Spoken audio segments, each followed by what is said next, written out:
What's up, everybody? Welcome once again. This is Syracuse Basketball Postgame presented by Krause Health. We're live here on the Syracuse Orange Basketball Facebook page. We're live on Twitter and on YouTube as well. And we are coming off the heels of, I think Lori puts it well here, and I think Paul puts it better. That tells the story of what happened at the JMA Wireless Dome tonight as Syracuse falls to Virginia 67-62.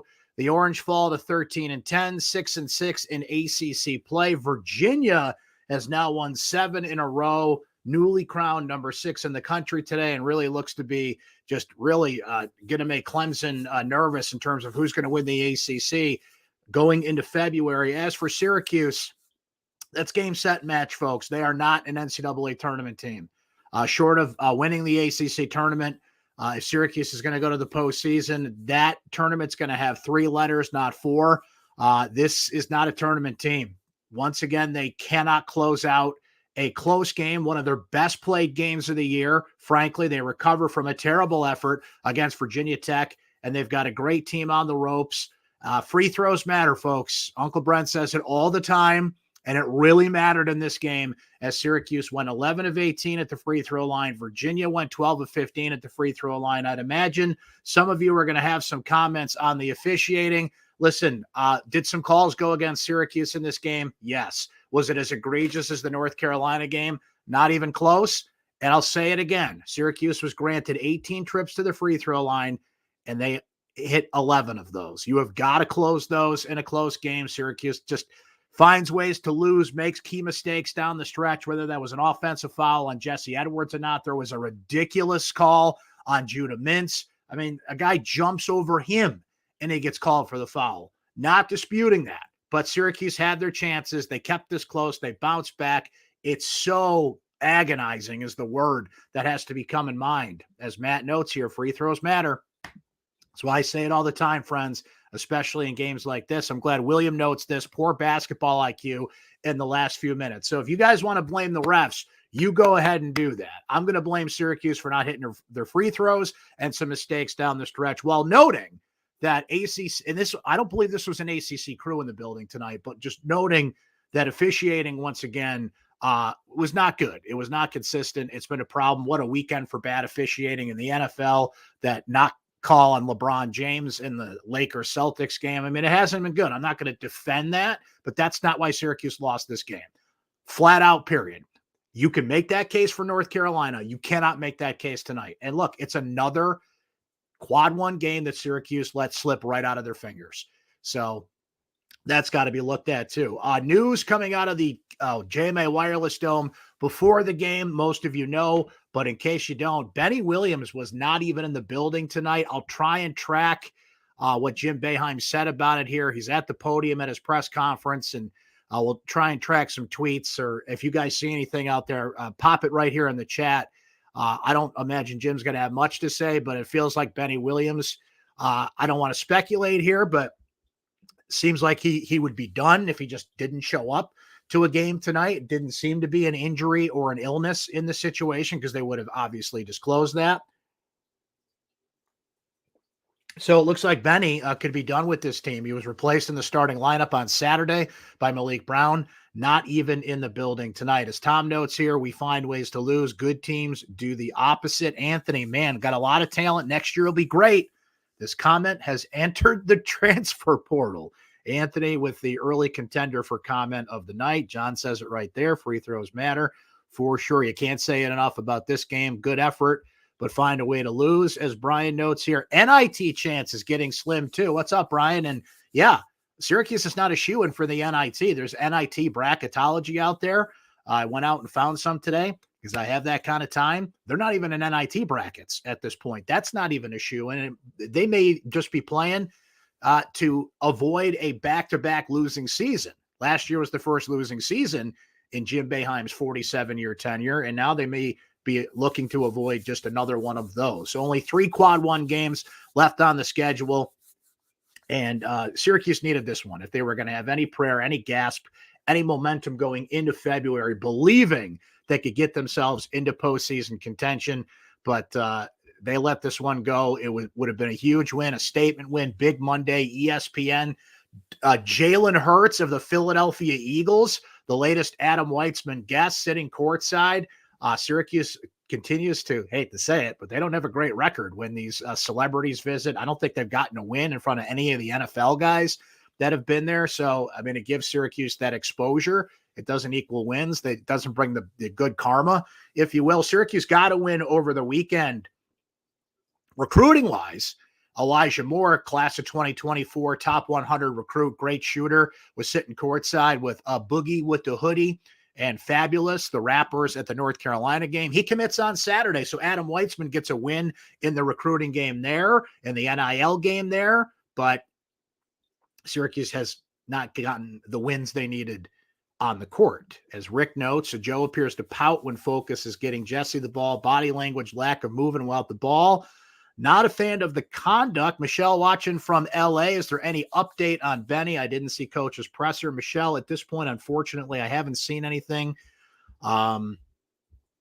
If we get anything definitive on that, we'll certainly let you know. And we'll kind of monitor the comments. If you guys said see anything from Jim Boeheim's press conference, anything out there, just let us know at this point here. As John notes here, Brent, what's your as best as you can do honest take on the program? I think Boeheim got a deserved mulligan after so much consistency the last 40 plus years, but to do this 2 years in a row means there have to be legitimate questions about whether or not Boeheim should continue on and whether a new voice is needed. Look, I think you're spot on, John. I think that Syracuse has to ask himself some hard questions. We'll see how the rest of the season goes, but if they miss the postseason again, if they have another losing season, is Jim Boeheim still the coach because it's best for the program, or is Jim Boeheim still the coach because it's best for him? Because I don't think he can make the case it's best for the program 2 years in a row. You know, Syracuse went the traditional route this year. They got freshmen instead of transfers. They have no commits for the class of 2023, partially for that reason, because there's not a lot of playing time there. But look, Benny Williams looks to be a transfer out. You got to assume a couple more guys transfer because that's just what happens in college basketball these days. Could a player or two go pro? Because that's just what happens these days, right? So that's concerning. The transfer portal's there to plug that hole. They brought in Moore. Who knows what Moore was told about whether Jim will even be coaching him in 2 years? Because remember, he's the class of 2024. But I think John Wildhack, one way or the other, has to get back control of what this program is. It's Syracuse University basketball. It's not the Jim Boeheim family business. So that's about as honest as I can answer that at this point. We'll see how the rest of the season goes, but it certainly seems to be tipping that way. Mary Ellen says, such a shame they gave another one away. Fouls win games. Do they ever practice them? Oh, they certainly do. They practice them every day. But here's the thing. Judah Mintz gets to the free throw line a lot. That's good. He can get in the paint. He can draw fouls. He's drawing fouls at a high clip at this point. But if you're going to get to the free throw line, let's look at the numbers here while we're talking about this, guys. If you're going to get to the free throw line, and in case of Judah, he got to the free throw line tonight 7 times, goes 4 of 7. You got to do better than that. Jesse Edwards, 4 of 6. Malik Brown, 0 for 2. Chris Bell hit all of his 3 free throws. So we're talking about 4 players of the 8 guys that got on the floor. 4 players get to the free throw line, and they go 11 of 18. That's just unacceptable in a close game. Otherwise, Judah Mintz, pretty good for Syracuse. He follows up a 21-point effort against Virginia Tech with a 20-point effort tonight. He had 4 rebounds, just a couple of turnovers. Let's see how many assists. Just 1 assist on the night, but Judah was getting in the paint. He was scoring, confident. 2 games in a row, 20-plus point efforts are wasted in the sense that they're not part of a win. Malik Brown starts again for the Orange, 8.7 rebounds for him. Before Jesse Edwards fouled out, 14.7 rebounds. Much better effort for Jesse in this game versus the first matchup against Virginia when he only had 4 points. Virginia was in and out of double teams all night. They were making Jesse's life hell, but he got confident towards the end of the first half, much more in the second half. He just, that foul trouble, we can dispute that offensive foul called with exactly a minute to go. I actually thought it was a foul in that case, but Jesse did his job in this game. Joe Girard did not, second game in a row. He struggles with 7 points, 3 of 12 from the field. So Joe hitting another one of those skids after he had a remarkable run of 20-plus point games and was really, the heart and soul of this team scoring. So Joe's hit a little bit of a slump. Justin Taylor plays 31 minutes. He scores 5 points. Chris Bell hit a big three-pointer in the second half for the Orange, 6 points and a rebound for him, just played 9 minutes. That's much more on Boeheim than it is Bell tonight. Bell made one turnover to start the game, goes right to the bench, right? So he has taken Benny Williams' place in Jim Boeheim's doghouse. I don't think he deserved that. I don't think that should have happened. And Bell played through that, even with that issue in the second half. I mean, Justin Taylor doesn't justify 31 minutes with the numbers he put up. Bell should have been in there more. Bell's got a better shot. He's more confident. He's just, Jim doesn't like what he's doing on the rebounding front, which is understandable. He only had 1 rebound tonight and defensively. But I think that Bell and Taylor's minutes should have been balanced out a little bit more. So the key stat was Syracuse went 11 of 18 at the free throw line. You can't do that if you're getting to the free throw line that much. The Orange just 3 of 15 from 3-point range. That didn't really matter, though, in this game because Syracuse was dominant in the paint. Virginia goes 9 of 21 at the 3-point line.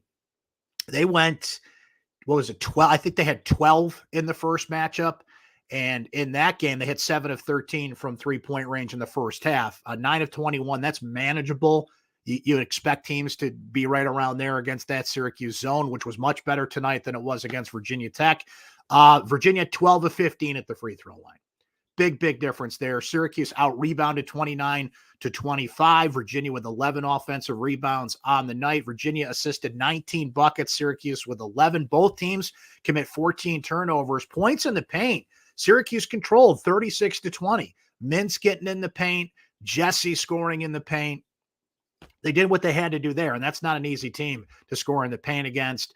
Points off turnovers tilt towards Virginia, 20-11. So just a lot of those little things that didn't happen again for Syracuse tonight. The big one being free throws. All right, let's go fast and furious once again with your comments. Peter saying great team play for the majority of the game, just not when it mattered. Rob says, does John Wildhack have to make a difficult decision about Boeheim if Syracuse finishes this season below 500? I don't think it's really that difficult. At the very least, you've got to tell us what the plan is, right? You can't keep this secret plan secret anymore. There's no strategic advantage keeping it a secret if you finish either below or at 500 or out of the tournament for the second straight year, right? Meanwhile, in football, Syracuse has no home games in the month of October. Yeah, the football schedule came out tonight, and that's quite a schedule they put out for Syracuse. They moved a home game to Yankee Stadium against Pittsburgh, and quite an interesting schedule for Syracuse football. We'll talk about that later this week on Orange Weekly. Matt says, then he took a personal day per Jim Boeheim. Okay, so we're talking about Benny Williams there. So Benny took a personal day. Went home back Thursday. Okay. All right. Well, I'm glad you guys are telling me this. I'm glad we're filling in the blanks here. It was interesting that it came off the heels of him getting replaced in the starting lineup, but I still think there's some questions about whether he'll be back. Is this going to affect him? Is he going to stick it out? He was asked after his freshman year a lot if he was going to enter the transfer portal and said, no, I'm going to stick it out. I'm in it for the long haul. We'll see if that's the case again. So we're starting to get some answers there. Personal day for Benny Williams. It happens. Understandable. So thanks, you guys, for popping it in there for what Jim was saying at his press conference. Rob says, as you say, Benny will most likely transfer. Do any of the freshmen either transfer or go pro after the season? I got to say yes. I don't want to speculate on names, Rob, but it's just inevitable, right? Players transfer. They feel like they can play somewhere else. Will Judah Mintz try to go pro? I don't think he should, frankly, but players, kind of get told one thing or the other. They believe they're pro caliber if they feel like they can just get drafted, which he probably would in the second round. That might be good enough for him to go. So inevitably, the answer to that is yes. I don't think you can say no to that anymore. Mike says, Judah reminds me of a typical cancel out player. For everything he does great, he does one thing bad: turnover charge, missed free throws. Not a stat, but he kind of cancels himself out. I get what you're saying, but I think the good outweighs the bad in the case of Judah. He's got a lot of responsibility. He's an offensive-minded point guard. He only had 1 assist tonight. It felt like more than that, but the way he got in the paint, challenged Virginia offensively, is exactly what Syracuse needed. So I think they canceled that out. And another note there from John. Thank you, John, saying John and Mary. It looks like that he'll be back at practice tomorrow with the personal day. Okay. I agree with Julie, though, that Bell does not deserve the doghouse. He was great. Jim just does that thing where he yanks you after one or two plays. And then Justin Taylor came in and made a turnover and stays in the game. It doesn't make any sense to me in that sense, right? Doesn't make any sense to me in that sense. There you go. Let's see. Michael says Boeheim seems to be blaming everything and everyone but himself. I'm talking about the man in the mirror. Aaron says he's done that for 48 years. Well, he kind of has. Ryan says Syracuse football home game schedule is trash. Going to lose season tickets this year. Got a little football comments in there. Matt saying, Brent, what's going on with NIL? Is Adam organizing a Syracuse pool like other programs, or is he a lone ranger? Need the money to get the recruits these days. So here's what Adam Weitzman's doing. He is setting up these players to do charity work for his business. He is working independently of Syracuse. Syracuse has an NIL collective, and they actually have two NIL collectives, right? And they kind of do the same setup where you would get money to do charity work. Adam is paying these guys through his companies to make charity appearances on his social media. He has nearly 20 million followers on Instagram. He is truly an influencer, as that term is so 2023, but he really is. And is now literally bringing in players, recruiting players, sitting them courtside with celebrities. There was another recruit, Marcus Adams, there tonight. So he's just kind of taken on the job of the coaches and assisting and bringing in players, recruiting players. And there's a lot of technicalities you got to get around there in terms of name, image, and likeness, because pay for play is not allowed. The way Adam gets around that is he makes a deal with somebody to come live in the 315 or 607 area code and be a part of his businesses. And if they just so happen to choose Syracuse University, well, what a coinky-dink, as Elijah Moore did, the class of 2024 commit coming in there. All right. Hope I explained that well. But in a nutshell, he found his way around the NIL rules, and he is, while certainly associated with Syracuse and being their biggest booster, he is not doing this on behalf of Syracuse. He's doing it to benefit the school that he's passionate about. Let's see. Adam says, without checking, I'd assume we get out-assisted 90% of games in the past 9 seasons. That speaks to how poorly this offense plays. I mean, you pick up a lot of assists against the zone naturally, but Virginia moves the ball well. Virginia Tech did it on Saturday. Virginia did it in the first game. In the first game, Virginia assisted on 22 of 23 buckets. Tonight, 23 buckets, and they assisted on 19 of those. They moved the ball extremely well. Think how many open shots they got. How many assisted Clark have tonight? Let's check that out for Virginia. Clark with 10 assists tonight. He had 11 in the first game. So he had 21 assists against Syracuse in 2 games. Gardner led the way with 17 points for Virginia. Beekman with 7. Franklin with 12. Franklin killed Syracuse with some late threes. He hit some early threes in the first game. So timely buckets there from Franklin against Syracuse this year. Good question there on the assists. Brandon says Judah won't leave. He can make the same, if not more, to be the main man next year. If he stays, he'll be a first-round pick. I agree with you, Brandon. I don't think he should leave, but, I mean, you just never know with these guys at this point, especially with how crazy the college sports world is today. Jim says SU student section courtside would greatly enhance the atmosphere in the Dome, at least put students at the opposite end so opposing teams face them on the foul line in the second half.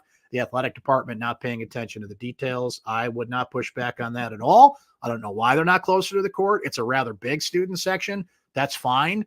But make it like Cameron. Make it like a true college basketball environment. Wouldn't hate that at all. Don't know why they do it. They should do it. I mean, we know why they do it. The answer to all your questions is money. But I think you got to sacrifice a little bit there and make it a true raucous environment there at the Dome. Jason not liking what he's seeing from both of the forwards, rebounding and defense-wise. Would like to see more of Copeland. I think Malik Brown's been pretty good there. Malik Brown tonight was 8 and 7. I mean, I don't think you can ask much more for him there for a freshman who's kind of finding his way, getting better on the offensive end. I get what you're saying about Bell and Benny, with Benny out with a personal day, as it was noted. Gerard quiet tonight. Yeah, you need a Gerard in this game. If your free throws are down, you need somebody to make up the difference. I mean, Syracuse missed, so they went 11 of 18 at the free throw line. That's 7 free throws. That's a couple of Joe Girard threes and another bucket, and that makes up for that deficit. So Girard only scoring 7. You can kind of look at this stuff, track it, and in a close game, like what's missing. Clearly the free throws were missing. The other big thing missing was Girard. Tonight, as we go through your comments here, Chris says could have won about 7 of the last 10 games that Syracuse lost. A lot of close games there, a lot of ways to lose. Finding ways to lose as opposed to finding ways to win. Get it's a young team in some ways, but you're playing that many close games, you got to win half of them, right? You got to win a few of them. They've lost all of them, all the ones that matter. You know, they beat Notre Dame a couple of times in close games, but the games that matter for all the reasons that we've been talking about here with quad wins and everything in terms of the postseason, they've lost them all. They have lost them all. Let's see here. Mike says people should understand they have 5 freshmen, down a player, and Virginia's the 6th team in the nation with arguably some of the best players in the league. And we played them the wire, down 1 guy and 5 freshmen.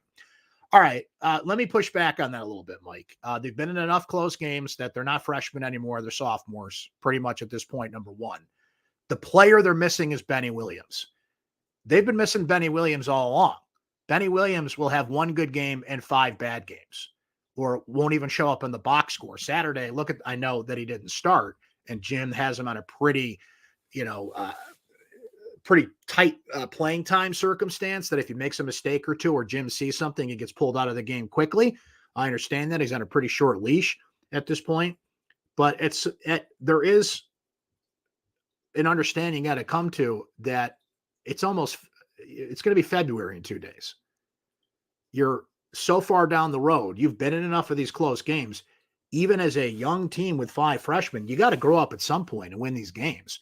They just find ways to lose these games, right? And I get that's lack of experience, but I think the counter to that is they've had experience in a lot of close games. So when do we stop saying it's a bunch of freshmen? Joe Girard's not a freshman, right? And he didn't show up in this game. Jesse Edwards was great this game. He didn't show up in the first Virginia game, struggled against Virginia Tech Saturday. He's not a freshman, right? Even if Benny played, he's not a freshman. It doesn't matter because he hasn't been playing well at the very least. I don't think they missed him at all, frankly. I hope he is dealing with what he's dealing with, takes his personal day, comes back, becomes a part of this team. I really hope that's the case. But if you're asking me to assess how he's played, he's been a ghost out there. I mean, that's just the truth. He hasn't contributed to this team even consistently, even when he was starting, right? So this whole they're young thing, I'm not buying it. I'm not. I think there's enough experience. I think Judah Mintz doesn't play like a freshman in that sense. He makes some mistakes that are freshman-like, but I think we've got to put that in the past. They're not freshmen anymore, right? There's a point where you kind of bridge from freshman to sophomore in your second semester, and I think we're here. Merritt says the refs were horrible again. They were. There were a few calls. The Judah Mintz call I brought up earlier, notably, that should not have been called, but you also went to the free throw line 18 times and only hit 11 of them. So that's your way to make up for that. David says Syracuse could be undefeated if games were 35 minutes. If only, right? What's that old expression? If its and buts were candy and nuts, right? Robert says we need the students back closer to the court. No juice tonight. I remember the days at Manly. Never went to a game at Manly in the old way because I was 2 when Manly closed. But I went to Manly in 1994 when they hosted a game against George Washington. Remember that? ESPN came in, went to overtime. Michael Lloyd and company, 95. Was it 94? I think it was the 94-95 season. And that was magical. That was incredible. So all those stories I heard about Manly, I got to experience it for a night. But I can't disagree with anybody that says that the students should have much better seats. The answer to all your questions is money. I get that, but they should have better seats. Not going to push back on that. Lynn says if they got all their foul shots, they would have won better than I thought. I thought they would have got smashed in this game. They didn't have to hit all of them, right? Just go 16 of 18 at the free throw line. Now, again, they made some mistakes down the stretch too, but you make your free throws, you're in this thing, right? Jason brings up a good point too. Joe missed a momentum-changing 3-point shot, or not a 3-point shot, pardon me, a layup where he got the steal I thought he was going to draw a foul and have a 3-point play opportunity. Missed that. Those all add up, man. Those all add up. Bruce thinks the offensive foul on Jesse was horrible. Refs were better than UNC, but still bad. I think all those are fair points. The Jesse offensive foul, I could see why they called that. There were a few other calls in this game that were just completely unnecessary. And I don't know why these officials feel like they've got to anticipate some of these calls and why they have to interject themselves into some of these calls and why you would call Judiments for a foul when a dude jumps on him. Just stop. I mean, give me a break with this crap. John says, run the table, get to the championship in the ACC tournament. Does that get you into the first four? No, it does not. I don't think it does. I think it'll be close. I think it'll be in the conversation. I don't know if that quite gets you over the hump. Plus, run the table. This team, the most this team has won is 5 in a row, and that came at the end of the non-conference slate. That's a lot of games to win in a row. When you can't close games, you can't play consistent defense. They are young, as much as I think they have kind of bridged that gap a little bit. All the things we mentioned here, that's going to be tough. But it'd be a hell of a run if they did. Be a hell of a story. Look, I'd rather they do that. I don't want to cover an NIT team. I don't want to talk about an NIT team. That's no fun. Last year, when they didn't even go to the postseason, I'd rather, frankly, they sit out the postseason than go to the NIT. But how weird was that when Syracuse wasn't even in the postseason? They took themselves out of it in 2015, but that was a unique circumstance to not have earned a postseason bid. That was weird. Nobody likes that. Nobody likes to be sitting around in March just like, hey, where'd everybody go? Right? So I hope you're right that they do that and get into some kind of postseason here, but not looking good at this point. They do have to win the ACC tournament at this point. If they're going to make the 4-letter tournament, the 3-letter tournament, they're not even in at this point as well. David noting the last 6 games have been tough to watch. I mean, you hope it all pays off in the end. You hope the experience they gain from this, that gets you a 5 seed in the NIT, according to my man Brian there. Trying to put this the right way. That should be paying off now. They've been in enough of these close games that you got to get over the hump in these things, right? There's no coffee in Syracuse, New York, right? Because coffee's for closers. This team can't close. They've had plenty of opportunities to do it. They've been right there. I think a bad team would just get their doors blown off and not have a chance in these games. The fact that they're giving themselves a chance and losing is almost worse. It's almost torture at this point. But when do those lessons start to pay off? They got, a bunch. Now, your next 2 games coming up. Let's peek ahead here on what's coming up for Syracuse. Let's highlight Brian's comment here. Jesse postgame looks stiff and awkward. He tries to back people down. He's not strong enough. Yeah, he's getting pushed around out there a lot. Virginia double teamed him on and off tonight, and he still had 14 and 7. So I'll give him credit for that. They really shut him down in the first matchup, and he couldn't do much here. So, let's go down through February here, friends, because we're going to turn the calendars this week. Boston College Saturday at BC. Florida State follows that. You got to win those 2 games. I mean, you just do. Those are bottom rung ACC teams, and you got to recover and beat those 2. A Saturday, Wednesday turn. On Valentine's Day, Tuesday the 14th, NC State. Then you play Duke on the 18th. Then you go to Clemson. But that's a Tuesday, Saturday, Wednesday stretch. All either quad 1 or quad 2 games. They're at Pitt. Right now, your remaining quad 1 games are Duke, Clemson, Pitt. So you have a 4-game stretch there that they're all quad 1 or quad 2. Your last opportunities for those games. Goes without saying you can't drop any of those. Then you finish with Georgia Tech and Wake. So there's 4 potholes this team could step in, and there's 4 games they got to have. That's how February's looking for this team. And then obviously they've got to go as deep as they can in the ACC tournament to salvage something out of this, right? That's where we're at. Virginia has won 9 of the last 10 against Syracuse. That is correct, Jim. Virginia has completely taken control of this series, 13-6 overall. I believe it's 8 of the last 9, as you noted there, 5 in a row. I believe they've beaten Syracuse. So the memories of those a Sweet 16, Malachi Richardson games have faded because Virginia owns Syracuse now. Just flat out owns them at this point. And I think we'll close with Michelle's thought here. Orange, please don't break our hearts on Valentine's Day. There you have it. Thanks for hanging with us again, friends. We will be back Saturday, as noted, that Boston College matchup coming up here, as Syracuse and the Eagles will tip off at 5 o'clock at Boston College in Chestnut Hill. So that's when we'll meet again, 7 o'clock or so Saturday night after this one. I believe we'll be here for postgame. I'll keep you updated on that because I'm also covering a lacrosse game that day. So I think the timing should work out that we'll be here. But if not, I'll certainly let you guys know on Twitter and social media and other places. But, we'll plan on being here one way or the other. But I'll let you know about that. Enjoy the rest of your week. Thanks for coming by. You're welcome, Brian. Thank you, David. Appreciate that. Good to see you, Mike. Thank you, Tony. As usual, thanks for the therapy. Dr. Axe in session. Thank you, Adam. Thanks, everybody, for coming by. Orange Weekly Thursday, noon, all these same channels. That's when it's live, but you can always watch the replay on your time whenever you want. And then we'll plan on being here Saturday night. Something weird happens, and because the lacrosse game I'm covering is like 1 o'clock in the afternoon. I should certainly be here for post game, but I'll let you know otherwise if we're not going to be here. That's when Syracuse gets back at it. But for now, another heartbreaker for the Orange. They fall to Virginia 67-62. This has been Syracuse basketball post game presented by Krause Health. Thanks for watching, everybody. Enjoy the rest of your week.